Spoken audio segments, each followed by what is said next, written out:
এবারে 14 নম্বর মন্ত্র। প্রতে ব্রবীমি তদুমে নিবোধ স্বর্গম অগ্নিম নচিকেতঃ প্রজানন অনন্তলোকাপ্তিম অথো প্রতিষ্ঠাম বিদ্ধি ত্বমেতং নিহিতং গুহায়াম। বলা হচ্ছে, হে নচিকেতা, স্বর্গদায়ক অগ্নিবিদ্যার যথার্থ জ্ঞাতা আমি। তোমাকে বিশেষভাবে সেই তত্ত্ব বলছি, তুমি তা ভালোভাবে আমার কাছে জেনে নাও।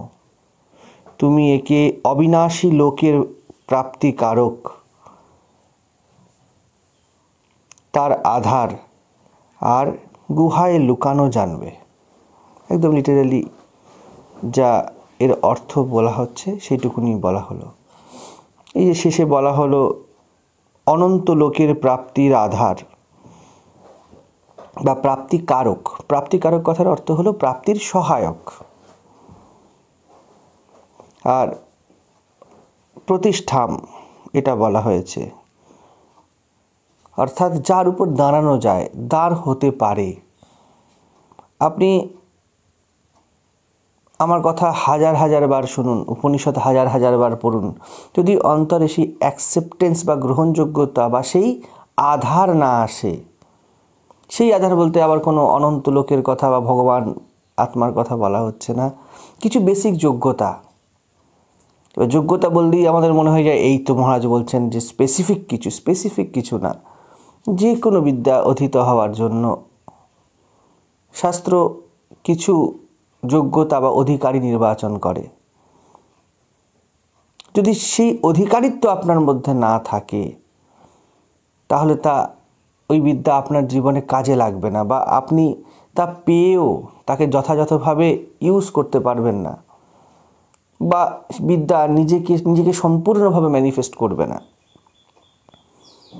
এখন বলতেই পারেন যে কেন হবে না, অভ্যাসের দ্বারা হতে পারে। অভ্যাসের দ্বারা তাহলে আপনি সেই অধিকারিত্ব জীবনে নিয়ে আসছেন। হয়তো আপনার অধিকারিত্ব থাকছে না, কিন্তু পরবর্তীকালে অধিকারিত্ব জন্মাচ্ছে অভ্যাসের দ্বারা, কিন্তু অধিকারিত্ব আসতে হবে। গুরুর উপদেশ 10% কাজ করবে, 90% তো শিষ্যের আধার।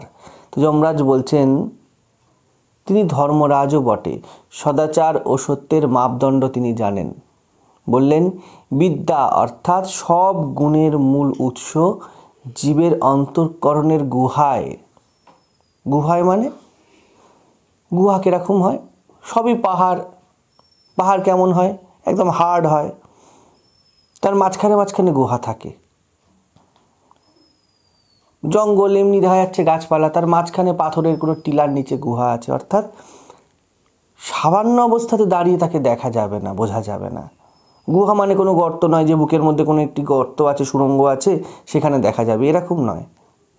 গুহা কথার অর্থ হলো জীবনকে যদি একটা বন ধরে নেন, একটা পাহাড় ধরে নেন, উপরে দেখলে কি মনে হবে এই তো গাছপালা আছে, পাথর আছে, কিন্তু তার মধ্যে গুহা কত গভীর, কত লম্বা হতে পারে। ঠিক তেমনই জীবনে যা দেখা যাচ্ছে, যা চলছে, তার মধ্যে তুমি এই বিদ্যাকে অধীত করতে পারবে না। অগ্নিবিদ্যার কথা বলা হচ্ছে। প্রকৃতি বা প্রাকৃতিক জীবন বোধপূর্ণ নয়। তো বোধকে তুমি রাস্তাঘাটে চলতে ফিরতে এরকম যে কোনো ব্যবহারে, কেউ বাজারে কাজ করছে, কেউ নিজের অফিস সামলাচ্ছে, কেউ ঘর সামলাচ্ছে, এর মধ্যে তুমি যেখানে সেখানে আনাচে কানাচে বোধ পাবে না। নিহিত গুহায়াম। বুদ্ধির খুব সূক্ষ্মতায়, শুদ্ধতার স্তরে নিহিত জানো। গোপনীয় বিদ্যা অর্থাৎ স্কুল কলেজে এগুলি মেলে না। না স্কুল কলেজে আপনাকে বিবেক পাইয়ে দেবে, না সাহস দেবে, না সংকল্প শক্তি দেবে। হ্যাঁ, হিস্ট্রি জিওগ্রাফি কয়েকটা টেম্পোরারি নলেজ আপনাকে দিয়ে দেবে, উপরি নলেজ, যেন একটি বনের বিভিন্ন অংশ। আর ব্রহ্মবিদ্যা নিজেকে জানা, এবং নিজেকে জানার জন্য যে সদ্গুণরাজি প্রয়োজন, যে যোগ্যতার প্রয়োজন, যে অধিকারিত্ব প্রয়োজন, তা কোনো স্কুল কলেজে আপনি পাবেন না, এমনি পেয়ে যাবেন না। মুক্তির তীব্র ইচ্ছা স্কুলে পাওয়া যায় না, স্বাধীনতা প্রিয়তা স্কুলে পাওয়া যায় না, আত্মগরিমা বোধ কোনো ক্লাসের মাধ্যমে শেখানো যায় না। তো জীবনের এই যে বিদ্যাগুলো জীবনের গভীরতায় থাকে, জীবনে উৎকৃষ্ট সূক্ষ্ম কোনো কিছু তা বিজ্ঞানের উন্নতিই বলুন, তা কোনো কারিগরি বিদ্যাই বলুন, তা ব্রহ্মবিদ্যাই বলুন, লাভ করার কিছু বেসিক নিয়ম আছে যেগুলি না হলে আপনি সেই দিকে এগোতে পারবেন না। যেমন একনিষ্ঠা চাই। যে কোনো টেকনিক্যাল কাজ করতে গেলে একনিষ্ঠা দাবি করে, আর আত্মবিদ্যা এই চূড়ান্ত একনিষ্ঠতা দাবি করে। জীবনের সব কিছু বন্ধ হয়ে গিয়ে সব এনার্জিকে কুড়িয়ে এঁকে দিতে হয়। নিষ্ঠা চাই, সততা চাই, নিজের হীন বৃত্তি, নিজের অযোগ্যতা সম্পর্কে ওয়াকিবহাল হতে হয় আমাদেরকে। ঠিক যেমন অধ্যাত্মে হতে হয়। দেখুন, আপনি যখন লেখাপড়াও করছেন, আপনাকে সবার আগে কী জানতে হয়? আপনাকে জানতে হয় আমার কোন সাবজেক্টটা উইক। আপনি বাইরে প্রকাশ করুন না করুন, আপনি জানেন না যে হতে পারে আমি ক্লাসে সেকেন্ড হই কি ফার্স্ট হই, কিন্তু আমার ইংলিশটা উইক আছে, আমার ম্যাথামেটিক্সের দিকটা বা হিস্ট্রির দিকটা উইক আছে, আপনি জানেন। তো একটা বেসিক সততা চাই, তো আপনি অ্যালার্ট থাকেন সেই বিষয়েতে। বেশিরভাগ লোক কিন্তু এরকম নয় জীবনে, তারা একটা হজবরল জগা খিচুড়ি জীবন কাটায়। তো বলা হচ্ছে যে কোনো বিদ্যা, এই যে অগ্নিবিদ্যা, স্বর্গদায়ক অগ্নিবিদ্যার কথা বলা হচ্ছে। স্বর্গ মানে পরবর্তীকালে বলছি, গুণের মধ্যে আরও গুণ লাগে নিরহংকারিতা, শিষ্যত্ব বা পাত্রতা, শ্রদ্ধা। এগুলো কোথাও কিনতে পাওয়া যায় না। এগুলোকে আপনি জীবনের কোনো গভীরে গিয়েই কাল্টিভেট করতে হয়। এসব না থাকলে কোনো উচ্চ সূক্ষ্ম যোগ্য কিছু লাভ হয় না। কেন কি অগ্নিবিদ্যা বলা হলো? স্বর্গপ্রদায়িনী অগ্নিবিদ্যা, স্বর্গের কথা কেন বলা হলো? স্বর্গ অর্থাৎ সুখ। স্বর্গ কথার প্রথমেই দেখুন স্ব আছে, যা নিজের। স্বর্গ কথা এখানে এই অর্থে প্রয়োগ করা হলো জীবনের উচ্চতাই জীবনের সুখবহতা। ইন্দ্রিয় যে সুখবহতার কথা এখানে বলা হলো না। জীবনের যা উচ্চতা আনে তা জাগতিক, মানসিক, আত্মিক যাই হোক না কেন, ভোগ যদি জোগাড় করতে চান তবুও আপনাকে একনিষ্ঠ হতে হবে। কল্পনা কবি সাহিত্যিকরা যা করে, সাধক সে যে তপ করে, এগুলি সবই করতে গেলে আপনাকে একনিষ্ঠ হতে হবে। এগুলো লাগবেই। তো জীবনের স্বর্গ হলো জীবনের জাগতিক, মানসিক, আত্মিক একনিষ্ঠতা। স্বর্গপ্রদায়ক অর্থাৎ জীবনের উচ্চতা বিধায়ক। আমরা স্বর্গকে উপরের দিকে দেখাই। তো জীবনে যে কোনো ফিল্ডে উপরে উঠতে গেলে কিছু বেসিক যোগ্যতার কথা বলা হচ্ছে। যেই যোগ্যতা এই দ্বিতীয় বরে নচিকেতা চাইল। নচিকেতা বেসিক্যালি কি চাইল? নচিকেতা দ্বিতীয় বরে চাইল, আপনার এমনি লিটারালি উপরে দেখলে মনে হয় আমাকে স্বর্গপ্রাপ্তির জন্য অগ্নিবিদ্যা শিখিয়ে দিন। মূলত বাইরে থেকে দেখলে মনে হয় তিনি সকাম কিছু চাইলেন, যাগযজ্ঞ করে কিছু পেয়ে যাব, কিন্তু বিষয়টা তা নয়। নচিকেতা প্রথম থেকেই ফোকাসড। যদি তার এইসবই চাইতে হতো তাহলে তো সে পিতার সাথে কিছুটা হলেও সহমত থাকতো। নচিকেতা পিতার বিরোধ এই জন্য করেনি যে পিতা হোমযজ্ঞ করছে কিন্তু সে তার দান দক্ষিণা দিচ্ছে না, এইটুকুনি ইস্যু ছিল না। নচিকেতার ইস্যু ছিল জীবনের শ্রদ্ধা, সততা কোথায়। যে এতখানি বিবেকী সে তো নিশ্চয়ই সকাম কিছু চাইবে না। সকাম চাইলে তো বাবাকে বলতেই পারতো, বাবা তুমি তো ভালো জিনিস চাইছো, তো একটা কাজ করো, ভালো জিনিস দাও, তাতে তুমি ফল পাবে। একটা নেগোসিয়েশন হতো বাবার সাথে। সেসব কিছু ঘটলো না। সে বাবাকে মহাপুরুষদেরকে ফলো করতে বলে চলে এলো। অর্থাৎ নচিকেতা উঁচু কিছুর গ্রাহক। তো এখানে স্বর্গ অর্থাৎ জীবনের উচ্চতা প্রাপ্তির জন্য, আর অগ্নিবিদ্যা অর্থাৎ জীবনকে যা প্রকাশ করে, জীবনকে যা জ্যোতিষ্মান করে, জীবনে যা স্পষ্টতা আনে, তার জন্য কি কি গুণ চাই, কি কি ক্রাইটেরিয়া চাই বলুন। একটা অ্যাভারেজ মন চারিদিকে ছড়ানো ছেটানো থাকে। জীবনে কোনো একদিকে ফোকাস করার বিদ্যা এখানে যমরাজ বলছেন যে দেখো, অবশ্যই উঁচু কিছুর কথা বলা হচ্ছে, স্বর্গ বলে দেওয়া হয়েছে না, বলছে স্বর্গদায়ক অগ্নিবিদ্যা, অনন্ত লোক বলা হয়েছে। বলা হচ্ছে না যদি জাগতিক কোনো অ্যাচিভমেন্টের কথাই বলা হতো তাহলে অনন্ত কথা বলা যায় না। ব্রহ্মাণ্ডে যা কিছু, যা বস্তুগত, যা আপনার মেটেরিয়াল কিছু, তা প্রত্যেকটা জিনিস শান্ত, অনন্ত নয়। এখানে অনন্ত লোক অর্থাৎ এই স্থিতি, যে স্থিতি পেলে আর কিছু পাওয়ার ইচ্ছা থাকে না, কারণ যা পেয়েছেন তার শেষই হচ্ছে না। আপনি বাড়িতে 1 টিন তেল নিয়ে এসছেন, তেল শেষই হচ্ছে না, তাহলে আবার 1 টিন তেল আনতে যাবেন কেন? অনন্ত চলতে থাকছে। যাকে পেলে আর পাওয়ার ইচ্ছা থাকে না এই কারণেই, কারণ তা অনন্ত, তা সীমাহীন, তা অসীম। তো বলছে সেই অনন্ত লোক প্রাপ্তি, নিশ্চিত কোনো জাগতিক স্থূল জিনিসকে দিয়ে অনন্ত লোক প্রাপ্তি হবে না, কোনো ক্রিয়ার দ্বারা অনন্ত লোক প্রাপ্তি হবে না। তো বেসিক্যালি নচিকেতা এখানে চাইছে কি কি যোগ্যতা একজন ব্যক্তির থাকলে ব্রহ্মবিদ্যা আয়ত্ত হয়, অনন্ত লোক প্রাপ্তি হয়, সেই প্রাপ্তির কারক, সহায়ক আমার মধ্যে কি কি গুণ থাকা উচিত বলুন। যমরাজ বলছে শুনে নাও, আমি তোমাকে বলছি। যেমন গীতায় 16 নম্বর চ্যাপ্টারে দৈবী গুণ বলা হচ্ছে, এমন গুণ থাকলে তবে ব্রহ্মবিদ্যা অন্তরে প্রবেশ করতে পারবেন। অর্থাৎ নচিকেতা এখানে অধিকারিত্বের কথা বলছেন, কেমন অধিকারী বা কেমন যোগ্য, কি কি যোগ্যতার দরকার পড়ে অনন্ত লোক প্রাপ্তির জন্য বা জীবনকে তার উচ্চতায় পৌঁছানোর জন্য।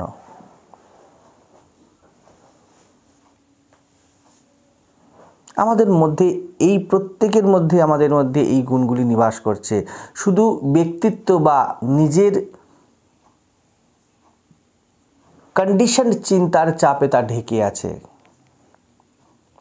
আমরা কনস্ট্যান্ট কয়েকটা মাত্র নার্ভকে এবং রিপিটেডলি কিছু অ্যাক্টিভিটিসকে ফলো করে চলেছি। আমাদের সম্ভাবনাভূত সদ্বৃত্তিগুলোকে আমরা প্রকাশিত হতে দিচ্ছি না। তাই বলছে জীবনের প্রকাশ উত্তেজনা উচ্ছৃঙ্খলায় নয়, জীবনের সূক্ষ্মতায়, গভীরে, গুহায়। বলছে এই বিদ্যা অবশ্যই প্রত্যেকে পেতে পারো, এই বিদ্যাই ব্রহ্মবিদ্যার আধার। তবে এই বিদ্যা জীবনের গভীরতায় থাকে, এটা জানবে। অনন্ত লোক প্রাপ্তি অর্থাৎ যা তোমাকে অনন্ত করে দিতে পারে তেমন কিছু পাওয়ার জন্যে এই অগ্নিবিদ্যা জানা দরকার।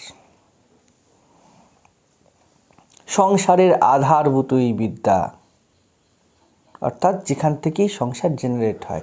অর্থাৎ সিম্পল ভাষায় কোত্থেকে সংসার জেনারেট হয়? আপনার থেকে জেনারেট হয়, আপনার মন থেকে জেনারেট হয়, চিত্ত বা অহংকার যাই বলুন তার থেকে জেনারেট হয়। আপনি আছেন, তারপর আপনার জগৎ হয়, আপনার সংসার হয়। তো ইন শর্ট নচিকেতাকে বলা হচ্ছে মন বা চিত্তের সূক্ষ্মতার কথা, গভীরতার কথা, চিন্তাশীলতা, মননের কথা, নিদিধ্যাসনের কথা। এরপরে 15 নম্বর মন্ত্র, লোকাদিম অগ্নিং তমুবাচ তস্मै ইয়া ইষ্টকা यावतीर्वा यथा वा स चापि तत् प्रत्यवदत् यथोक्तम अथास्य मृत्युः पुनरेवाह तुष्टः। এই বলে ওই স্বর্গলোকের কারণ স্বরূপ অগ্নিবিদ্যা তাকে বললেন, যা যা বা যতগুলি কুণ্ড নির্মাণের প্রয়োজন, ইষ্টকা ইট আদির প্রয়োজন, যেভাবে অগ্নিচয়ন করতে হয় এবং যেমন যেমন বর্ণনা করা হয়েছে, পুনরায় নচিকেতাকে সেইভাবে যমরাজ বলতে বললেন যে বলো কী কী বললাম। এবং নচিকেতা অ্যাজ ইট ইজ যেমনকে তেমন পুনরাবৃত্তি করে দিল। তাতে যমরাজ তার উপরে খুব তুষ্ট হলেন। আচার্য বললেন,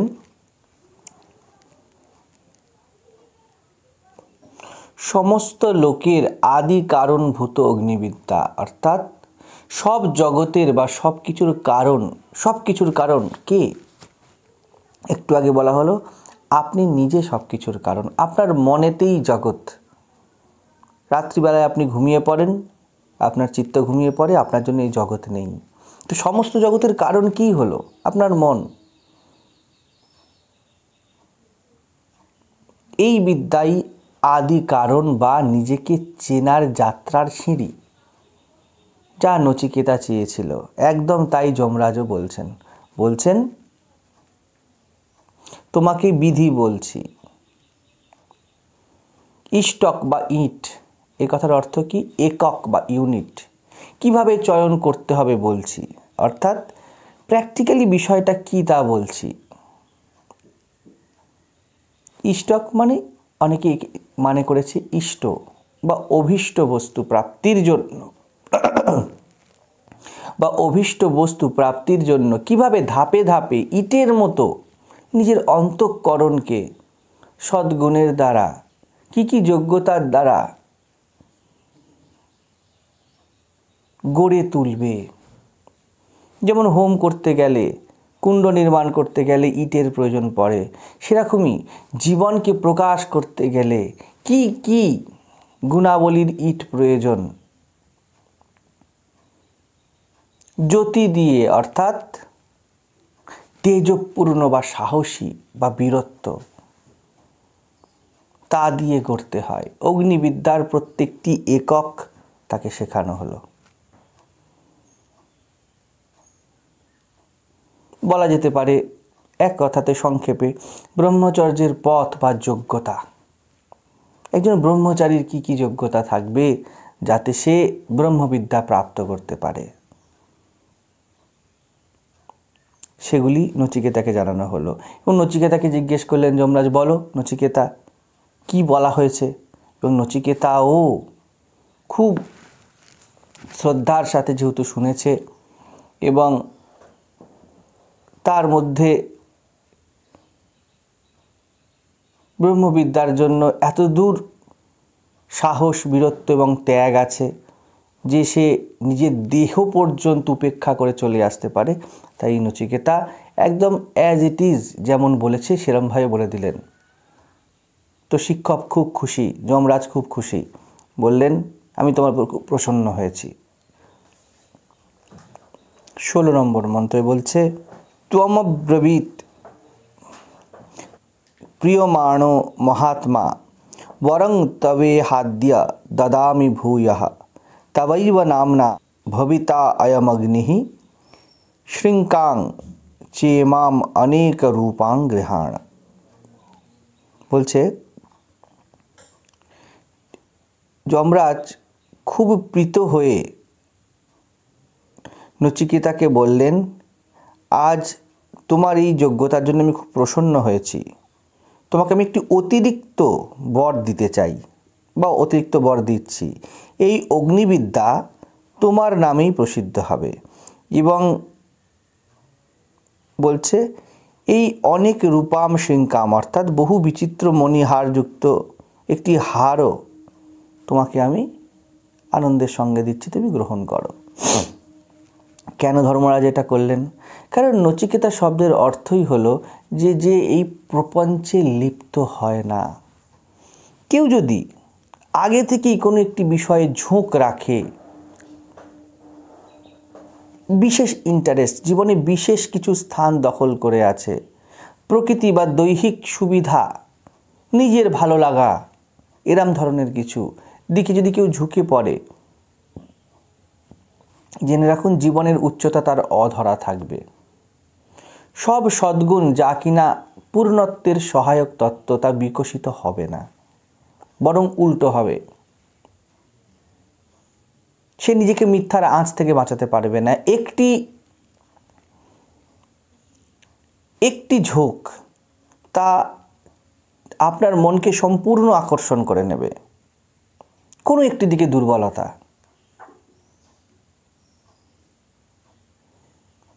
যে বিষয়ে লিপ্ত হয়ে যাবে ও সাংসারিক কামনাতে নিজের প্রতিভা বা শক্তিকে লাগাবে, সে ব্রহ্মবিদ্যার জন্য বা ওই অগ্নিবিদ্যার জন্য নিজেকে রক্ষা করতে পারবে না।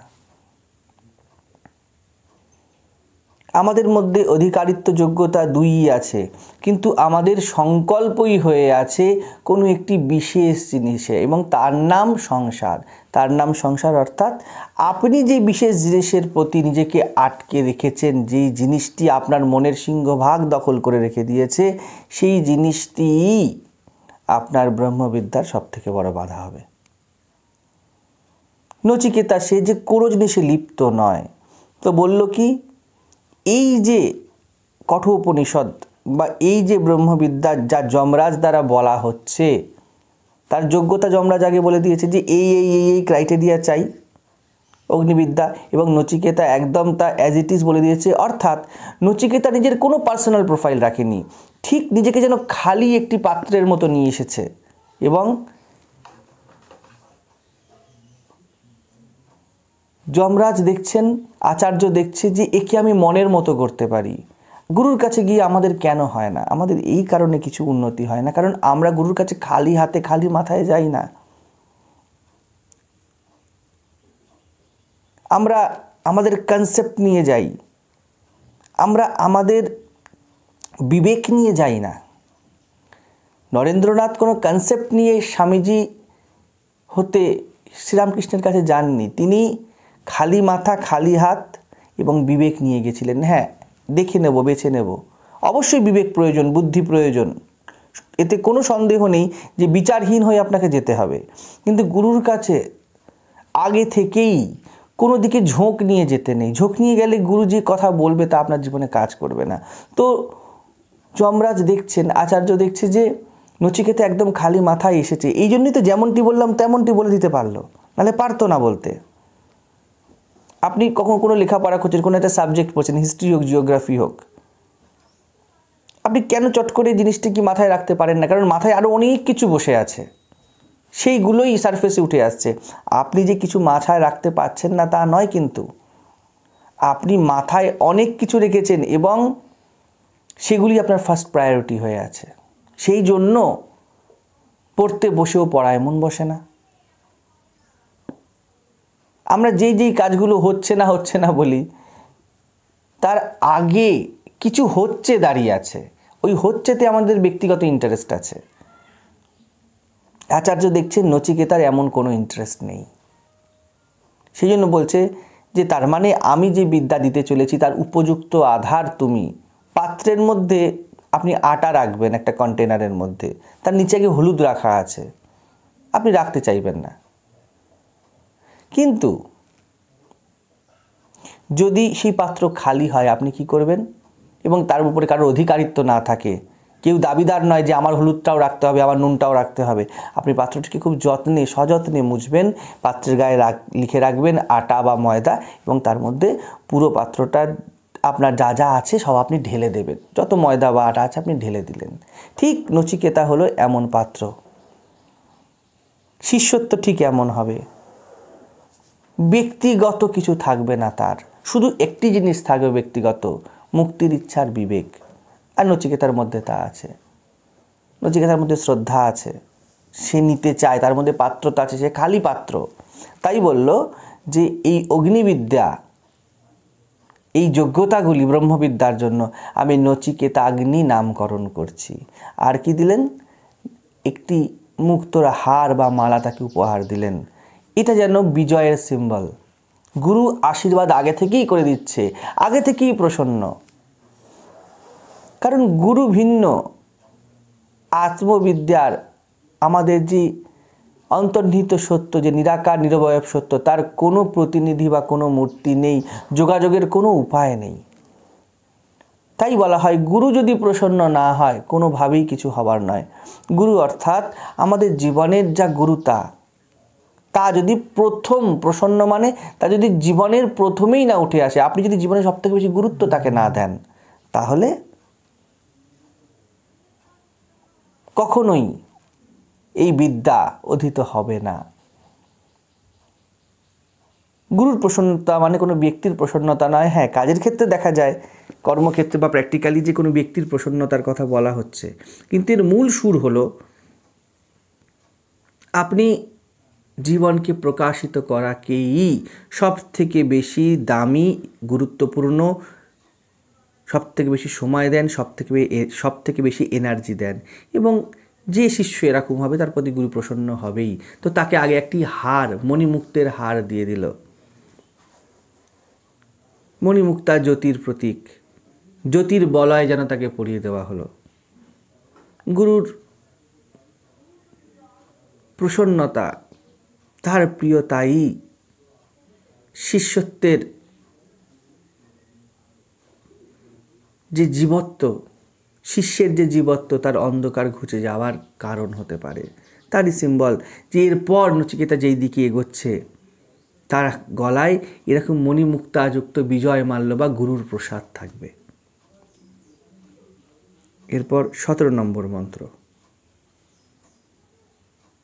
নচিকেতা যে ধর্মরাজের কাছে পৌঁছালো তার কারণই হলো ভৌতিক বিষয় থেকে অধিক শ্রদ্ধা বা সমর্পণ সে দিয়েছে সৎ জীবন, সদাচার, শাস্ত্র নির্দেশিত পথ, মহাপুরুষের পন্থাকে। নচিকেতা তার পিতাকেও তা বলেছে। দেখুন, একটা ভ্যালু সিস্টেম, একটা মূল্যবোধ তার জীবনে প্রথম থেকে। আত্মগরিমাবোধ, ব্রাহ্মণ, আমি জীবনকে জয় করতে চাই, অর্থাৎ জীবনের সূক্ষ্মতায়, উচ্চতায় পৌঁছাতে চাই। অথচ আমি যদি ক্রিয়াই এমন করি যেই ক্রিয়া